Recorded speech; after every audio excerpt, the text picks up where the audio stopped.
गुरुर्ब्रह्मा गुरुर्विष्णु गुरुर्देवो महेश्वरः गुरु साक्षात् परम ब्रह्म तस्मै श्री गुरवे नमः।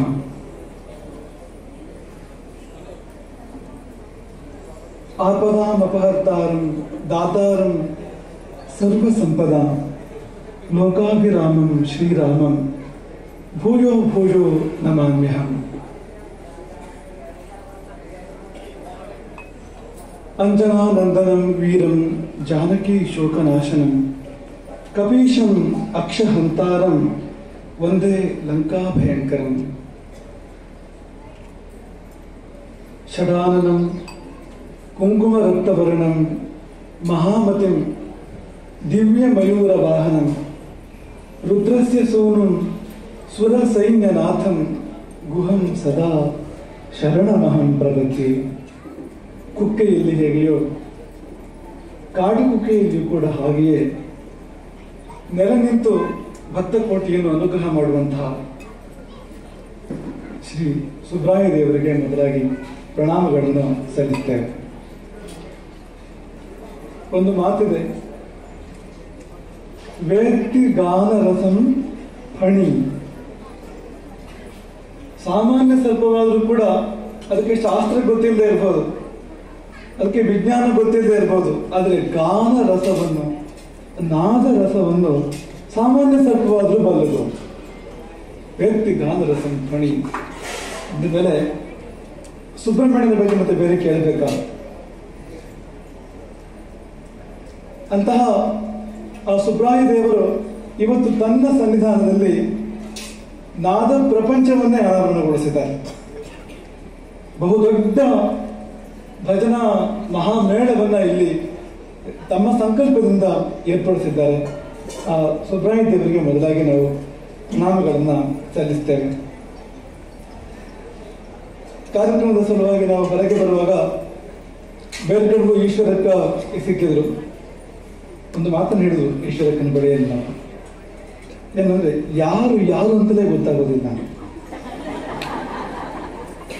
ಅನೇಕರು ನಮಗೆ ಪರಿಚಯ ಇರುವವರುಂಟು, ಇಲ್ಲಿ ಶಿಷ್ಯರುಂಟು, ಭಕ್ತರುಂಟು, ಅನೇಕರುಂಟು.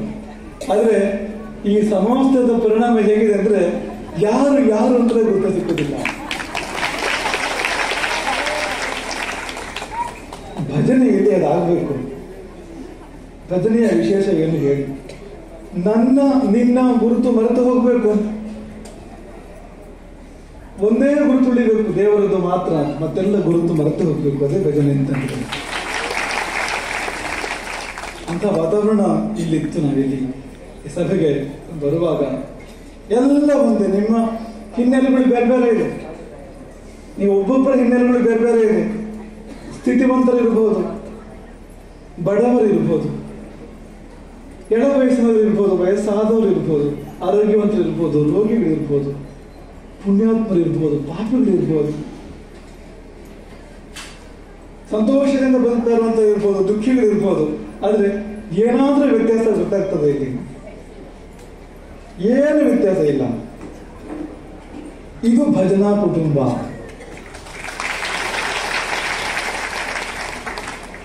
ಸಹಸ್ರ ಗಂಟೆಗಳು ಸೇರಿ ಏಕಗಂಟ, 1000 ಗಂಟೆಗಳು ಸೇರಿ ಒಂದೇ ಸ್ವರ. ಎಂತ ಅದ್ಭುತ ನೋಡಿ. ಒಂದು ಅಕ್ಷರ ಹಿಂದೆ ಮುಂದೆ ಹೋಗ್ಲಿಕ್ಕಿಲ್ಲ, ಶ್ರುತಿ ಒಂದಿಷ್ಟು ಮೇಲೆ ಕೆಳಗೆ ಹೋಗ್ಲಿಕ್ಕಿಲ್ಲ. ಒಂದು ಚೂರ್ಪಾರ್ ಇದ್ರೂ ಗೊತ್ತಾಗೋದಿಲ್ಲ. ಇಷ್ಟು ಮಂದಿ ಒಟ್ಟಿಗೆ ಆಡುವಾಗ ಏನು ಗೊತ್ತಾಗೋದಿಲ್ಲ. ಶುದ್ಧ ಸ್ವರ ಒಟ್ಟಿಗೆ ಸಾಮೂಹಿಕವಾಗಿ ಸಮುದ್ರದ ಬರುಗರೆತದಾಗಿ ಕೇಳುವಂಥದ್ದು. ಅಂತಹ ಒಂದು ಅದ್ಭುತ ಕಾರ್ಯಕ್ರಮಕ್ಕೆ ನಮ್ಮನ್ನು ಕರ್ಕೊಂಡು ಬಂದು ಕೂರಿಸಿದ್ದಕ್ಕೆ ನಿಮಗೆ ನಾವೇನಾದ್ರೂ ಕೊಡಬೇಕು. ಅದ್ಭುತ ಕಾರ್ಯಕ್ರಮ, ಕಾರ್ಯಕ್ರಮ. ನಮಗೆ ಶಂಕರಾಚಾರ್ಯರ ನೆನಪಾಗ್ತದೆ. ಯಾಕೆಂದ್ರೆ ಈ ಭಜನೆ ಎಲ್ಲ ಸಾಮಾನ್ಯ ಮನುಷ್ಯರಿಗೆ ಸೇರಿರ್ತಕ್ಕಂಥದ್ದು. ದೊಡ್ಡವರು ತತ್ವಾನುಸಂಧಾನ ಮಾಡ್ತಾರೆ, ಈ ಭಜನೆ ಇಂಥದ್ದೆಲ್ಲ ಮಾಡುವುದಿಲ್ಲ ಅಂತ ಅನ್ಕೊಳ್ಬೇಡಿ. ಯಾಕೆಂದ್ರೆ ಶಂಕರಾಚಾರ್ಯರ ಪ್ರಸಿದ್ಧವಾದ ಸ್ತೋತ್ರ ನಿಮ್ಗೆಲ್ಲ ಗೊತ್ತಿದೆ. ಭಜ ಗೋವಿಂದಂ ಭಜ ಗೋವಿಂದಂ ಗೋವಿಂದಂ ಭಜ ಮೂಢಮತಿ. ಏನದು? ಭಜಿಸು ಭಜಿಸು ಗೋವಿಂದನನ್ನು ಭಜಿಸು, ಅಲ್ಲಿಯವರೆಗೆ ನೀನು ಮೂಢಮತಿ.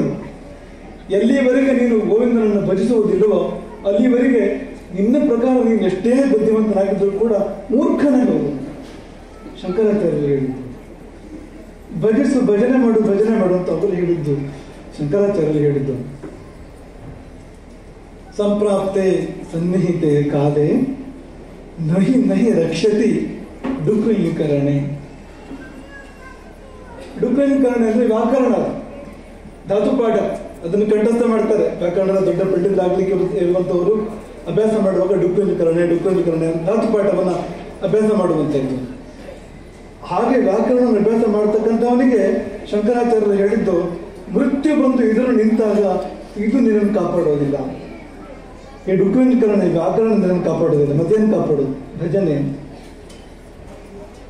ಯಮನಿಂದ ಕಾಪಾಡುವಂಥದ್ದು, ನಮ್ಮನ್ನು ಅಮೃತತ್ವವನ್ನು ಕೊಡುವಂಥದ್ದು. ಹಾಗಾಗಿ ಭಜನೆಯ ವ್ಯಾಪ್ತಿ ಇಷ್ಟೇ ತಂದ್ಕೊಳ್ಬೇಡಿ, ಬಹಳ ದೂರ ಇದೆ. ಸಾವನ್ನು ಎದುರಿಸಬಹುದು, ಸಾವಿನ ನಂತರದ ಬದುಕನ್ನು ಹಸನಾಗಿಸಿಕೊಳ್ಳಬಹುದು. ಯಮದೂತರು ಬರ್ಲಿಕ್ಕಿಲ್ಲ, ನಮ್ಮನ್ನು ನಮ್ಮ ಕೊರಳಿಗೆ ಪಾಶ ಹಾಕಿ ಎಳೆದೊಯ್ಯಲಿಕ್ಕೆ ಯಮದೂತರು ಬರ್ಲಿಕ್ಕಿಲ್ಲ. ದೇವದೂತರು ವಿಮಾನವನ್ನು ತೆಗೆದುಕೊಂಡು ಬರ್ತಾರೆ. ನಾವು ಜೀವನ ಇಡೀ ಭಜನೆ ಮಾಡ್ತಾ ಇದ್ರೆ ನಮ್ಮ ಕೊನೆಯ ಕಾಲಕ್ಕೆ ಅದು ಹಬ್ಬದಂತೆ ಆಗ್ತದೆ, ನಮಗದು ಅದು ಉತ್ಸವದಂತೆ ಆಗ್ತದೆ. ಅದು ಯಮಯಾತನೆ ಏನು ಹಾಗೆ ಆಗುವುದಿಲ್ಲ. ಹಾಗಾಗಿ ಸಂಪ್ರಾಪ್ತೆ ಸನ್ನಿಹಿತೆಯ ಕಾಲೆ ನಹಿ ನಹಿ ರಕ್ಷತಿ ಡುಕ್ರೀಕರಣೆ. ಆಚಾರ್ಯ ಶಂಕರರ ಮಾತನ್ನು ಈ ಸಮಯದಲ್ಲಿ ನೆನಪಾಡ್ಕೊಳ್ತೇವೆ. ಅದ್ವೈತ ಸಾರದವರು ಅವರು, ಅಂಥವರು ಭಜನೆಗೆ ಭಕ್ತಿಗೆ ಅವರು ಒತ್ತು ಕೊಡ್ತಾರೆ.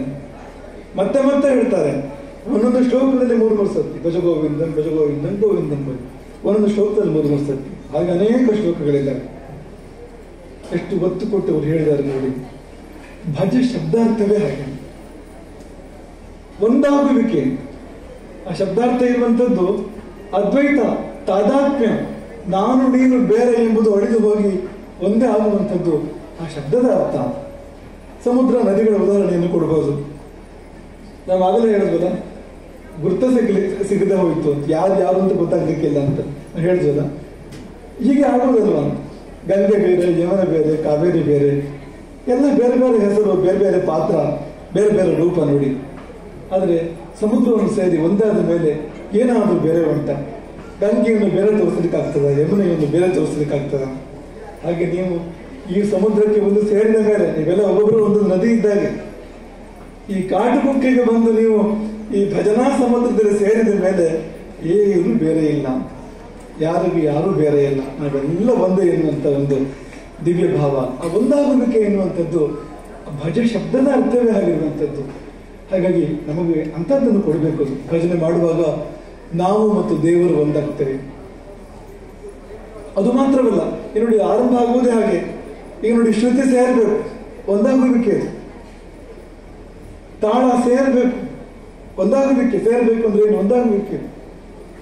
ಪಕ್ಕ ಮಧ್ಯದವರು ನುಡಿಸ್ತಾ ಇರ್ತಾರೆ, ನಮ್ಮದವ್ರದ್ದು ಮೇಳ ಒಂದಾಗಬೇಕು, ಸೇರ್ಬೇಕು. ನಮ್ಮೆಲ್ಲರ ಧ್ವನಿ ಸೇರ್ಬೇಕು, ಮನಸ್ಸುಗಳು ಸೇರ್ಬೇಕು. ಕೊನೆಗೆ ನಾವೆಲ್ಲ ಹೋಗಿ ದೇವರಲ್ಲಿ ಸೇರಬೇಕು. ಅದೇ ಭಜನೆ ಅಂತಂದ್ರೆ ಸೇರುವಿಕೆ, ಇದು ಅದ್ವೈತ ಅದು. ಹಾಗಾಗಿ ಅಂಥದ್ದು ಇಲ್ಲಿ ಅದ್ಭುತವಾಗಿ ನಡೆದು ಬರ್ತಾ ಇದೆ. ಅಕ್ಕ ತಂಗಿಯರೇ, ನಿಮಗೆ ನಾವು 1-2 ಸಲಹೆ ಕೊಡ್ಲಿಕ್ಕಿರುವಂಥದ್ದು. ನೀವು ಮಾಡ್ತಾ ಇರ್ತೀರಿ ಈಗಾಗಲೇ, ಆದರೂ ಕೂಡ ನಾವು ಪ್ರೀತಿಯಿಂದ ಹೇಳುವಂಥದ್ದು, ಭಜನೆ ಮಾಡುವಾಗ ಅರ್ಥ ತಿಳಿದು ಮಾಡಬೇಕು. ಆ ಸಾಹಿತ್ಯವನ್ನು ಅರ್ಥ ಮಾಡಿಕೊಳ್ಬೇಕು, ಫಲ ಹೆಚ್ಚು. ಇಲ್ಲಿ ವೇದಾಧ್ಯಯನ ಸಂಬಂಧರಿದ್ದಾರೆ ನಮ್ಮ ಮುಂದೆ. ನಿರುಕ್ತ ಹೇಳ್ತದೆ, ಈಗ ಇಡೀ ವೇದಾಧ್ಯಯನವನ್ನು ಮಾಡಿದಾನೆ, ಅರ್ಥವೇ ಗೊತ್ತಿಲ್ಲ. ಸ್ಥಾಣುರಯಂ ಭಾರಹಾರ ಕಿಲಾಬು, ಸುಮ್ಮನೆ ಹೊರಬತ್ತಂತೆ ಆಯಿತು, ಉಪಯೋಗ ಏನಾಗಲಿಲ್ಲ. ಹಾಗಾಗ್ತದೆ. ಅರ್ಥ ಗೊತ್ತಿರಬೇಕು. ಇದು ವೇದಕ್ಕೆ ಹೇಗೆ ಸಲ್ತದೋ ಭಜನೆಗೂ ಕೂಡ ಹಾಗೆ ಸಲ್ತದೆ. ನೀವು ಹಾಡುವ ವಾಕ್ಯಗಳ ಪದಗಳ ಅರ್ಥ ನಿಮಗೆ ಗೊತ್ತಿದ್ರೆ, ಆ ಭಾವ ನಿಮಗಿದ್ರೆ ನೋಡಿ. ಪುರಂದರದಾಸರಂತವ್ರು ಎಂಥ ಭಾವದಲ್ಲಿ ಹಾಡಿರ್ತಾರೆ, ಎಂಥ ಭಕ್ತಿಯಿಂದ ರಚನೆ ಮಾಡಿರ್ತಾರೆ. ಅಲ್ಲಿಗೆ ಹೋಗ್ಬೇಕು ನಿಮಗೆ, ಆ ಮನಸ್ಸು ನಿಮಗೆ ಬರಬೇಕು. ಅವ್ರು ಯಾವ ಮನಸ್ಸಿಂದ ರಚನೆ ಮಾಡಿದ್ರೋ ಆ ಮನಸ್ಸು, ಆ ಭಾವ ನಿಮಗೆ ಬಂದಾಗ ಅದೇ ಫಲ ನಿಮಗೆ ಬರ್ತದೆ. ಅವರಿಗೆ ಯಾವ ಫಲ ಬಂದಿತ್ತೋ ಅದೇ ಫಲ ನಿಮಗೆ ಬರ್ತದೆ. ಹಾಗಾಗಿ ಸಿಪ್ಪೆಗೆ ನಿಲ್ಬೇಡಿ, ತಿರುಳಿಗೆ ಹೋಗಿ, ಗರ್ಭಕ್ಕೆ ಹೋಗಿ, ಅಂತರಾಳಕ್ಕೆ ಹೋಗಿ, ಈಗ ಬಾಳೆಹಣ್ಣು ನೀವು ಸಿಪ್ಪೆ ಬಿಡಿಸಿ ಹಣ್ಣನ್ನು ಎಸೆದು ಆ ಸಿಪ್ಪೆಯನ್ನು ತಿಂತೀರಾ? ಇಲ್ಲ ಅಲ್ವಾ? ಹಣ್ಣನ್ನು ತಾನೇ ತಿನ್ನುವಂಥದ್ದು, ತಿರುಳನ್ನು ತಾನೇ ಸೇವನೆ ಮಾಡುವಂಥದ್ದು. ಹಾಗೆ ಆ ಸಾಹಿತ್ಯದ ಒಳಗಿದ್ದ ತಿರುಳು, ಅದಕ್ಕೆ ಈ ರಾಗ ಸೇರಿದಾಗ, ತಾಳ ಸೇರಿದಾಗ ಅದ್ಭುತ ಪರಿಣಾಮ ಆಗುವಂಥದ್ದು. ಹಾಗಾಗಿ ಅರ್ಥ ಗೊತ್ತಿಲ್ಲದೆ ಹಾಡಬೇಡಿ, ಅನರ್ಥ ಆಗ್ತದೆ. ಅರ್ಥ ತಿಳಿದು ಹಾಡುವಂತ ಪ್ರಯತ್ನವನ್ನು ಮಾಡಬೇಕು. ಇದು ಒಂದು. ಇದಕ್ಕಿಂತ ಮುಖ್ಯವಾದ ಏನಂದ್ರೆ ಭಕ್ತಿ ತುಂಬಿ ಹಾಡಬೇಕು, ಭಾವ ತುಂಬಿ ಹಾಡಬೇಕು. ಕೇವಲ ಟ್ಯೂನ್ ಅಲ್ಲ, ಕೇವಲ ರಿದಮ್ ಅಲ್ಲ, ಭಾವ ತುಂಬಿ ಹಾಡಬೇಕು, ಭಕ್ತಿ ತುಂಬಿ ಹಾಡಬೇಕು. ತುಂಬಾ ಅದಕ್ಕೆ ಅದ್ಭುತ ಫಲ. ಇಷ್ಟೇ ಸಮಯ, ಇದೇ ಶ್ರಮ, ಆದ್ರೆ ಪರಿಣಾಮ ಮಾತ್ರ ಅದ್ಭುತ ಪರಿಣಾಮ ಆಗ್ಬಹುದು. ನಿಮ್ಮ ಜೀವನ ಬದಲಾಗ್ತದೆ, ನಿಮ್ಮ ಆತ್ಮ ಶುದ್ಧ ಆಗ್ತದೆ. ಇದೊಂದು ನೀವು 5 ಪದ್ಯಗಳನ್ನ ಹಾಡುವಾಗ ಒಂದು ಸಾಲಾದ ಎತ್ತ ಹೇಳ್ಬೇಡುವ 5 ಪದ್ಯದಿಂದ ಸುಮ್ಮನೆ ನಾವು ಅನುಸಂಧಾನ ಮಾಡ್ತಾ ಇದ್ವಿ. ಅಚ್ಯುತ ಅನಂತ ಗೋವಿಂದ ಎಂಬ ವಸ್ತು ಎನ್ನ ಕಿವಿ ಸೇರಿತು, ಕೊರಳು ಸೇರಿತು, ಹೃದಯ ಸೇರಿತು. ಅದು ಭಜನೆ ಅಂದ್ರೆ. ಅಚ್ಯುತ ಅನಂತ ಗೋವಿಂದ ಎಂಬ ವಸ್ತು, ನೀವು ಇದನ್ನು ಮಾಡ್ತಾ ಮಾಡ್ತಾ ಮೊದಲು ಶ್ರೋತೃಗಳಾಗಿ ಬಂದಾಗ ಕಿವಿ ಸೇರಿತು, ನೀವು ಹಾಡುವಾಗ ಕೊರಳು ಸೇರಿತು, ಅದರಿಂದ ಮುಂದಕ್ಕೆ ಏನಾಗಬೇಕು ಅಂದ್ರೆ ಹೃದಯ ಸೇರಿತು. ಇಲ್ಲಿ ಸೇರುವಂತ ನೋಡಿ, ಇದರಿಂದಾಗಿ ಅಂತ ವಸ್ತು ಕೈ ಸೇರ್ತದೆ. ಅಚ್ಯುತ ಎನ್ನುವಂತ ವಸ್ತು, ಆ ಶಬ್ದಕ್ಕೆ ತುಂಬಾ ಒಳ್ಳೆ ಅರ್ಥ ಇದೆ. ಅಚ್ಯುತ ಅಂದ್ರೆ ಚ್ಯುತಿ ಇಲ್ಲ, ಅದಕ್ಕೆ ನಾಶ ಇಲ್ಲ ಅಂತ. ಈ ಚಿನ್ನ ಬೆಳ್ಳಿಯಲ್ಲೂ ನಾಶ ಇರುವಂಥದ್ದು, ಇಂದಿದ್ರ ನಾಳೆ ಇಲ್ಲ, ಶಾಶ್ವತ ಅಲ್ಲ. ಬಂಗಾರ ಅಂತ ಯಾಕೆ ಹೆಸರು? ಭಂಗ ಇದೆ ಅದಕ್ಕೆ. ಇವತ್ತಿದ್ರೆ ನಾಳೆ ಇಲ್ಲ. ಮತ್ತೆ ಅದಕ್ಕಾಗಿ ತುಂಬಾ ಜಗಳಗಳಾಗ್ತವೆ, ಬೆಳೆದಾಟಗಳಾಗ್ತವೆ, ಕಲಹಗಳಾಗ್ತವೆ, ಮನಸ್ಸುಗಳು ಒಡೆದೋಗ್ತವೆ. ಅಂಥದ್ದು ತುಂಬಾ ಭಂಗ ಇದೆ, ಬಣ್ಣ ಇದೆ ತುಂಬಾ. ಆದ್ರೆ ಇದು ಹಾಗಲ್ಲ. ಅಚ್ಯುತ ಎನ್ನುವಂಥದ್ದು ಚ್ಯುತಿ ಇದ್ದೇ ಇರ್ತಕ್ಕಂಥದ್ದು. ಅಂಥದ್ದು ಕೈ ಸೇರುವಂತ ಆಗ್ಬೋದು ಯಾವಾಗ ನೀವು ಭಕ್ತಿಯಿಂದ ಹಾಡಿದಾಗ.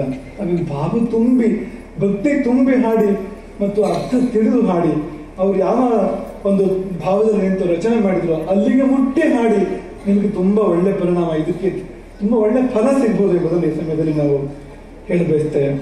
ಹಾಗೆ ಹಾಡ್ತಾ ಇದ್ರು ನೀವು. ಯಾಕೆ ಗೊತ್ತಾ? ಈ ಭಜನೆ ಶುರುವಾಗುವ ಮುನ್ನ ಎಲ್ಲ ನಿಮ್ಮ ಮುಖಗಳು ಕೆಂಪಾಗಿದ್ದು, ಏನು ಅಂದ್ರೆ ಜೋರು ಗಾಳಿ ಬೀಸ್ಕೊಳ್ತಾ ಇದ್ವಿ. ನಮಗೆ ತುಂಬಾ ಪಾಪ ಅಂತ ಇತ್ತು. ನಾವು ರಾಮಕೃಷ್ಣ ಅವ್ರ ಹೇಳಿದ್ರು, ಆ ಪರದೆ ತೆಗೆಸಿ ಏನಾದ್ರು ಮಾಡಿ, ಸ್ವಲ್ಪ ಗಾಳಿ ಬಂದು ತಂಪಾಗಲಿ ಇವರಿಗೆಲ್ಲ ಅಂತ ಹೇಳುವಂತ ಪರಿಸ್ಥಿತಿ ಇತ್ತು. ಆದ್ರೆ ಒಂದು ಸಾರಿ ಭಜನೆ ಶುರುವಾಗಿದ್ದು ವಾತಾವರಣವೇ ಬದಲಾಯಿತು. ನೀವು ತಂಪಾದ್ರಿ, ಯಾರಿಗೂ ದಗೆಯ ಕೊರವೇ ಇಲ್ಲ, ಭಾರಿ ಖುಷಿಯಾಗಿದ್ರು. ಮುಗಿದ ಮೇಲೆ ಮತ್ತೆ ಕೆಂಪಾಗಿದ್ದೀರಿ, ಈಗ ಪುನಃ ಶುರು ಮಾಡಿದ್ದೀರಿ ಭಜನೆಯ ನಂತರ. ಅರ್ಥ ಎಂತ? ಭಜನೆ ನಿಮಗೆ ಎಂತ ತಂಪು ಕೊಡ್ತದೆ ನೋಡಿ. ನೀವು ಆಗ ಎಷ್ಟು ಬೀಸಿದ್ರು ತಂಪಾಗಿರ್ಲಿಲ್ಲ, ನಿಮಗೆ ಬೀಸಿದ್ ಒಂದೇ ಬಂತು, ತಂಪಾಗಿರ್ಲಿಲ್ಲ. ಆದ್ರೆ ಹಾಡ್ಲಿಕ್ಕೆ ಶುರು ಮಾಡಿದಾಗ, ಭಜನೆ ಮಾಡ್ಲಿಕ್ಕೆ ಶುರು ಮಾಡಿದಾಗ ನಿಮ್ಗೆ ಎಷ್ಟು ತಂಪಾದ್ರಿ, ನಿಮ್ಗೆ ಏನು ಗೊತ್ತಾಗ್ಲಿಲ್ಲ, ಎಲ್ಲ ಮರೆತು ಹೋಗ್ಬೇಕು. ಪಾಪ ಎಷ್ಟು ತಾಪತ್ರಯಗಳಿದೆಯೋ ನಿಮ್ಗೆ ಒಬ್ಬೊಬ್ಬರಿಗೆ. ಈ ಮನೆಯಿಂದ ಬರುವಾಗ ಎಂತೆಂಥ ತಾಪತ್ರಯವನ್ನು ನೀವು ಬಿಟ್ಟು ಬಂದಿದ್ದೀರೋ ಅಲ್ಲಿ ಪುನಃ ಹೋಗ್ಬೇಕು ಅಲ್ಲಿಗೆ ವಾಪಸ್. ಅದೆಲ್ಲವನ್ನು ಮರೆತು ನೀವು ಹಾಡ್ತೀರಿ ಹಾಡುವಾಗ ಅಂತ. ಹಾಗೆ ನೀವು ಹಾಡ್ಲಿಕ್ಕೆ ಆರಂಭ ಮಾಡಿದ್ರೆ ನಿಧಾನಕ್ಕೆ ಇಲ್ಲವಾಗ್ತದೆ ಆ ತಾಪತ್ರಯಗಳೆಲ್ಲ, ಅದು ಪರಿಹಾರವಾಗ್ತದೆ. ಆದ್ರೆ ನೀವು ಹಾಡುವಾಗ ಮರೆತು ಹಾಡ್ಲಿಕ್ಕೆ ಕಲಿಬೇಕು, ಮರೆತು ಹಾಡಬೇಕು. ಅದನ್ನು ತುಂಬಾ ಫಲವನ್ನು ಅದು ಕೊಡುವಂಥದ್ದು. ಹಾಗಾಗಿ ತುಂಬಾ ಸಂತೋಷವಾಯಿತು. ಇನ್ನೊಂದು ಭಗವಂತನ ಒಂದು ಮಾತನ್ನು ನಾವು ಯಾವಾಗಲೂ ಹೇಳ್ತಾ ಇರ್ತೇವೆ, ಅದನ್ನು ನಿಮ್ಮ ಮುಂದೆ ಹೇಳ್ತೇವೆ. ದೇವರು ಹೇಳಿದ ಒಂದು ಮಾತು. ದೇವರು ಏನು ಹೇಳಿದೆ ಗೊತ್ತಾ? ನಾಹಂ ವಸಾಮಿ ವೈಕುಂಠೆ, ನಾನು ವೈಕುಂಠದಲ್ಲಿ ವಾಸ ಮಾಡುವುದಿಲ್ಲ. ಹಾಗಾದ್ರೆ ಬಹುಶಃ ಯೋಗಿಗಳ ಹೃದಯದಲ್ಲಿ ವಾಸ ಮಾಡ್ತಾನೆ. ನಾ ಯೋಗಿ ಹೃದಯ ಏತತ, ನಾನು ಅಲ್ಲಿಯೂ ವಾಸ ಮಾಡುವುದಿಲ್ಲ. ಹಾಗಿದ್ರೆ ಎಲ್ಲಿ ವಾಸ ಮಾಡ್ತೇನೆ ಅಂದ್ರೆ, ಮದ್ಭಕ್ತ ಯತ್ರ ಗಾಯಂತಿ ತತ್ರ ತಿಷ್ಠಾಮಿ ನಾರದ. ಎಲ್ಲಿ ನನ್ನ ಭಕ್ತರು ಹಾಡುತ್ತಾರೋ ಅಲ್ಲಿ ನಾನು ಇರ್ತೇನೆ. ನನ್ನ ಭಕ್ತರು ನನ್ನನ್ನು ಕುರಿತು ಹಾಡುವಲ್ಲಿ ನಾನು ಇರ್ತೇನೆ. ದೇವರು ಹೇಳಿದ್ದು, ಇದು ಗುರುಗಳೇ ಹೇಳಿದ್ದಲ್ಲ, ರಾಮಕೃಷ್ಣನೇ ಹೇಳಿದ್ದಲ್ಲ, ಸಾಕ್ಷಾತ್ ದೇವರೇ ಹೇಳಿದ್ದು ಈ ಮಾತು. ಎಷ್ಟು ನಿಮ್ಮ ಸ್ಥಾನ ಎಲ್ಲಿದೆ ನೋಡಿ. ನೀವೆಲ್ಲಿ ಕುಳಿತು ಸೇರಿ ಹಾಡ್ತೀರೋ ಅಲ್ಲಿ ದೇವರು ಬರ್ತಾರೆ, ಅಲ್ಲಿಗೆ ಅಲ್ಲಿ ಇರ್ತಾರೆ ದೇವರು. ಹನುಮಂತನ ಬಗ್ಗೆ ನಾವು ಕೇಳ್ತೇವೆ. ಹನುಮಂತ ಕಲಿಯುಗದಲ್ಲಿ ಎಲ್ಲಿರ್ತಾನೆ? ಅವನಿಗೆ ಸಾವಿಲ್ಲ, ಈಗಲೂ ಇದ್ದಾನ ಅವನು. ಎಲ್ಲಿರ್ತಾನೆ ಅವನು ಅಂದ್ರೆ ಯತ್ರ ಯತ್ರ ರಘುನಾಥ ಕೀರ್ತನಂ ತತ್ರ ತತ್ರ ಕೃತ ಮಸ್ತಕಾಂಜಲಿ. ಎಲ್ಲಿ ರಾಮನ ಕೀರ್ತನೆ ಆಗ್ತಾ ಇರ್ತದೋ, ರಾಮನ ಕುರಿತು ಇಲ್ಲಿ ಹಾಡ್ತಾ ಇರ್ತಾರೋ ಅಲ್ಲಿ ಇರ್ತಾನಂತೆ. ಹೇಗಿರ್ತಾನೆ ಹನುಮಂತ ಅಂದ್ರೆ ಲಂಕೆಯನ್ನು ಸುಟ್ಟ ಹನುಮಂತನಾಗಿ ಇಲ್ಲಿ ಬೆಂಕದಲ್ಲಿರ್ತಾನೆ ತಂದ್ಕೊಳ್ಬೇಡಿ. ಕೃತ ಮಸ್ತಕಾಂಜಲಿ, ತಲೆ ಮೇಲೆ ಕೈ ಮುಗಿದು ಕಣ್ತುಂಬ ನೀರು ತುಂಬಿಕೊಂಡು ಅಲ್ಲಿ ಬಂದು ಅವನು ನೆಲೆಗೊಡ್ತಾನಂತೆ. ಎಷ್ಟು ಚಂದ ಉಂಟು ನೋಡಿ ಭಾವ. ಹಾಗಾಗಿ ನಾವು ಹಾಡಬೇಕು, ಇನ್ನೂ ಹಾಡಬೇಕು, ಮತ್ತು ಹಾಡಬೇಕು. 1 ಕೊರಡು 10 ಕೊರಡು ಆಗ್ಬೇಕು, 10 ಕೊರಡು 100 ಕೊರಡು ಆಗ್ಬೇಕು, 100 1000 ಆಗ್ಬೇಕು, ಅದು ಮತ್ತೆ ಹೆಚ್ಚಾಗಬೇಕು. ಈ ಸಂಖ್ಯೆ, ಈ ಭಜನಾ ಕುಟುಂಬ ವಿಸ್ತಾರವಾಗಿ ಬೆಳಿಬೇಕು ಎಂಬುದಾಗಿ ನಾನು ಅಪೇಕ್ಷೆ ಪಡುವಂಥದ್ದು. ಈ ಸಮಯದಲ್ಲಿ ಕಾಟುಕೋಕೆ ರಾಮಕೃಷ್ಣ ಎಷ್ಟು ಮೆಚ್ಚಿದ್ರು ಸಾಲದು, ಎಷ್ಟು ಆಶೀರ್ವಾದ ಮಾಡಿದ್ರು ಕೂಡ ಸಾಲದು. ನಾನು ಹೇಳ್ತಾ ಇದ್ದು, ಇಷ್ಟು ಜನಕ್ಕೆ ಒಳ್ಳೆ ದಾರಿ ತೋರಿಸಿದ್ರಲ್ಲ, ಎಂಥ ಪುಣ್ಯ ಅದು.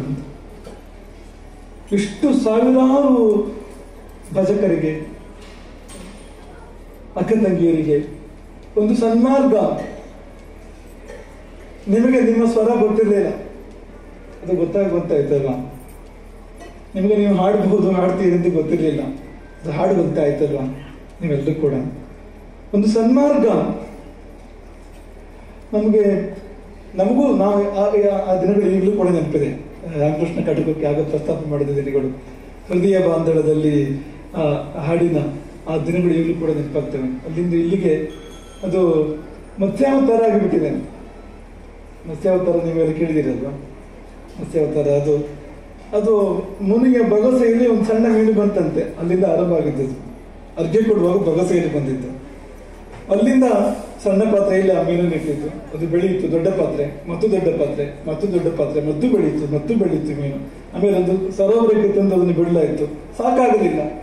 ಹೊಳೆಗೆ, ನದಿಗೆ, ಕೊನೆಗೆ ಸಮುದ್ರಕ್ಕೆ ಬಿಟ್ಟರು ಕೂಡ ಆ ಸಮುದ್ರವೂ ಕೂಡ ಅದಕ್ಕೆ ದೊಡ್ಡದಲ್ಲ ಎನ್ನುವಷ್ಟು ಆ ಮತ್ಸ್ಯ ಬೆಳೀತಂತಲ್ಲ, ಹಾಗೆ ಈ ಭಜನಾ ಕುಟುಂಬ ಬೆಳೀತಾ ಉಂಟು. ಬೆಳೆದಂತೆ ಈ ಭಜನಾ ಕುಟುಂಬ ಬೆಳೀತಾ ಉಂಟು. ತುಂಬಾ ತುಂಬಾ ಮನಸ್ಸಿಗೆ ಸಂತೋಷ ಆಗುವಂಥದ್ದು. ಹಾಗಾಗಿ ಕಾಟುಕೋಕೆ ರಾಮಕೃಷ್ಣರ ಎಂತ ಆಶೀರ್ವಾದ ಮಾಡೋದು, ಈ ಸ್ವರ್ಣ ಭಿಕ್ಷೆಯ ಸಮಯದಲ್ಲಿ ಚಿನ್ನದ ಕೊರಳಾಗಲಿ ಅಂತ ಆಶೀರ್ವಾದ ಮಾಡಬಹುದು ಅಂತ. ಚಿನ್ನದ ಕಂಚನ ಕಂಠ ಅಂದ್ರೆ ಕಡಿಮೆ ಆಗ್ತದೆ, ಅದು ಸ್ವರ್ಣ ಕಂಠ ಅದು ಅಂತ. ಆ ಕಂಠ ಇನ್ನಷ್ಟು ಮತ್ತಷ್ಟು ಕಾಲ, ಬಹುದೀರ್ಘ ಕಾಲ ಅದು ಮೊಳಗಲಿ, ಅದು ಇನ್ನೂ ಸಾವಿರಾರು ಜನರನ್ನ ಉದ್ದೀಪನಗೊಳಿಸಲಿ, ಅವರನ್ನು ಈ ದಾರಿಗೆ ಕರ್ಕೊಂಡು ಬರುವಂತ ಹಳ್ಳಿ ಎಂಬುದಾಗಿ ನಾವು ಆಶೀರ್ವಾದ ಮಾಡುವಂಥದ್ದು. ಹಾಗಾಗಿ 100 ರುದ್ರ, 1000 ತೆಂಗಿನಕಾಯಿಗಳು, ಅದೊಂದು ಹಬ್ಬ. ಬೆಳಗ್ಗೆ ಮಹಾಪೂಜೆ ಸಮಯದಲ್ಲಿ ನಾವು ನೋಡ್ತಾ ಇದ್ವಿ, ತೆಂಗಿನಕಾಯಿ ರಾಶಿ ಬಿದ್ದಿತ್ತು.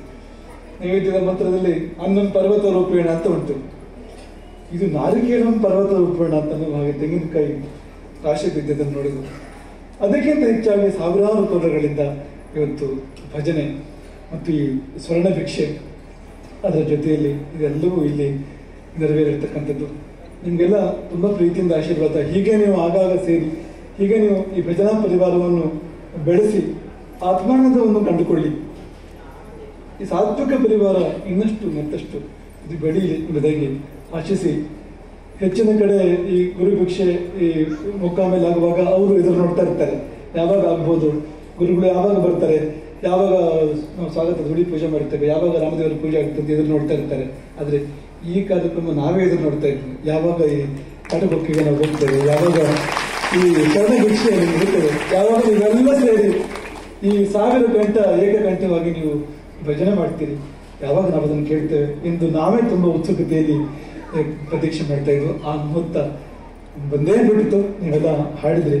ನಿಮ್ಮನ್ನೆಲ್ಲ ಇನ್ನೊಮ್ಮೆ ಮತ್ತೊಮ್ಮೆ ಮಗದೊಮ್ಮೆ ಆಶೀರ್ವದಿಸಿ, ವೇದಿತ ಗಾನರಸಂ ಫಣಿ, ಒಳಗಿರುವ ಆ ಫಣಿ 6 ಮುಖದಿಂದ 12 ಕಿವಿಯಿಂದ ನಿಮ್ಮ ಭಜನೆ ಕೇಳಿರ್ತಕ್ಕಂಥ ಸುಬ್ರಹ್ಮಣ್ಯ, ಅವನ ಆಶೀರ್ವಾದ ನಿಮಗೆ ಸಿಗಲಿ. ಮುತ್ತುಸ್ವಾಮಿ ದೀಕ್ಷಿತರಿಗೆ ಅವನ ಆಶೀರ್ವಾದ ಸಿಕ್ಕಿ ಅವರು ಬಹುದೊಡ್ಡ ಅವರು ಸಂಗೀತದ ಬ್ರಹ್ಮನಂತ ಆಗ್ತಾರೆ. ಅವರು ಗುಹನ ಉಪಾಸನೆ, ಸುಬ್ರಹ್ಮಣ್ಯನ ಉಪಾಸನೆ ಮಾಡಿರ್ತಕ್ಕಂಥವ್ರು. ಹಾಗೆ ಅಂತಹ ಒಂದು ಅನಾದ ದೇವತೆ ನಿಮ್ಮೆಲ್ಲರನ್ನು ಆಶೀರ್ವಾದ ಮಾಡಲಿ. ಪುರಂದರ ದಾಸರು ಅವರೆಲ್ಲ, ಆ ದಾಸರುಗಳೆಲ್ಲ ಅದೊಂದು ದೊಡ್ಡ ರಾಜಪದವಿಗಿಂತ ದೊಡ್ಡ ಪದವಿಯಾಗಿ ಭಾವಿಸಿರ್ತಕ್ಕಂಥವ್ರು ದಾಸ ಪದವಿಯನ್ನು ಅವ್ರು ಎಷ್ಟು ಕೃತಿಗಳಿಂದ ಮಾಡಿದಾರೆ ಅನ್ನೋದಕ್ಕೆ ಲೆಕ್ಕವೇ ಇಲ್ಲ. ಸಿಕ್ಕಿದ್ದಿಷ್ಟು, ಸಿಕ್ಕಿದ ಎಷ್ಟೋ ಸಾವಿರ ಈಗ ಅವರ ಪದಗಳಿರ್ತಕ್ಕಂಥದ್ದು ಅಂತ. ಹಾಗಾಗಿ ಅವರ ಒಂದು ಕಿರಣ ನಿಮ್ಮಲ್ಲಿ ಎಲ್ಲ ಪ್ರವೇಶ ಮಾಡುವಂತಾಗಲಿ ಎಂಬುದಾಗಿ ಆಶಿಸಿ, ಇನ್ನೊಮ್ಮೆ ಮತ್ತೊಮ್ಮೆ ಮಗದೊಮ್ಮೆ ಈ ಕಾಟುಕೊಕ್ಕೆ ರಾಮಕೃಷ್ಣ ಕಾಟುಕೊಕ್ಕೆ ದಂಪತಿಗಳನ್ನು ಮತ್ತು ಅವರ ಕುಟುಂಬವನ್ನು, ಭಜನಾ ಕುಟುಂಬವನ್ನು, ದೃಢ ಕುಟುಂಬ, ಈ ಭಜನಾ ಪರಿವಾರವನ್ನು ತುಂಬ ಪ್ರೀತಿಯಿಂದ ಆಶೀರ್ವದಿಸಿ ಸ್ವರ್ಣಾಶೀರ್ವಾದಗಳನ್ನು ಈ ಸಮಯದಲ್ಲಿ ಮಾಡಬಯಸುತ್ತೇವೆ. ಇನ್ನೊಮ್ಮೆ ಬರುವ ಇದಕ್ಕಿಂತ ದೊಡ್ಡ ಕಾರ್ಯಕ್ರಮ, ಇದಕ್ಕಿಂತ ವಿಶೇಷವಾಗಿರುವಂತಹ ಕಾರ್ಯಕ್ರಮ, ದೊಡ್ಡ ಕಾರ್ಯಕ್ರಮ ಮಾಡುವ ಕೊನೆ ಮತ್ತು ಆಶೀರ್ವಾದ ಸಾಧನೆ ಮಾಡುವಾಗ ನಮ್ಮ ಪರಿವಾರದಲ್ಲಿ ಹೇಳ್ತಾ ಇದ್ರು, ನಿಮ್ಮ ಭಜನೆಯಲ್ಲಿ ಎಷ್ಟು ಪ್ರಭಾವಿತರಾಗಿದ್ದು ಅಂದರೆ ಒಂದು ಸಾರಿ ಅಶೋಕಿಗೆ ಕರೆಸಿ ಎಲ್ಲರನ್ನು ಹೀಗೆ ಹಾಡಿಸ್ಬೋದಲ್ಲ ಅಂತ ಕೇಳ್ತಾ ಇದ್ರು. ನಮ್ಮ ಮೂಲ ಮಠಕ್ಕೆ ಗೋಕರ್ಣದಲ್ಲಿ ಮಲ್ಲಿಕಾರ್ಜುನ ಸನ್ನಿಧಿ ಇದೆಯಲ್ಲ, ಅಶೋಕಿಯಲ್ಲಿ ಎಲ್ಲ ಅಕ್ಕ ತಂಗಿಯರನ್ನ ಬರಮಾಡ್ಕೊಂಡು ಒಂದ್ಸಾರಿ ಯಾಕೆ ಹೀಗೆ ಹಾಡಿಸ್ಬಾರ್ದು ಅಂತ ಪರಿವಾರವರು ನಮ್ಮಲ್ಲಿ ಕೇಳ್ತಾ ಇದ್ರು. ನಾವು ನಿಮ್ಮಲ್ಲಿ ಕೇಳ್ತಾ ಇದ್ದೇವೆ, ಯಾವಾಗ ಬರ್ತೀವಿ ನೀವು ಬಂದು ತುಂಬ ಸಂಭ್ರಮದಲ್ಲಿ ಇಂಥದ್ದೊಂದು ನಾದ ಮಹಾ ಸಂಗಮವನ್ನು ನೀವು ನಡೆಸಿಕೊಡ್ಬೇಕು ಎಂಬುದಾಗಿ ಒಂದು ಆಮಂತ್ರಣದ ಜೊತೆಯಲ್ಲಿ ನಮ್ಮನ್ನು ನೀವು ಕರೆದು ಕಾರ್ಯಕ್ರಮ ಮಾಡಿದ್ದೀವಿ. ಒಂದು ಪ್ರೀತಿಯ ಆಮಂತ್ರಣದ ಜೊತೆಯಲ್ಲಿ ನನ್ನ ಮಾತುಗಳನ್ನು ಪರ್ಯವಸಾನ ಮಾಡ್ತೇವೆ. ನಮ್ಮೆಲ್ಲರಿಗೂ ಶ್ರೇಯಸ್ಸಾಗಲಿ ಎಂಬುದಾಗಿ ಅಪ್ಪಣೆ ಮಾಡ್ತೀನಿ. ಹರೇ ರಾಮ್.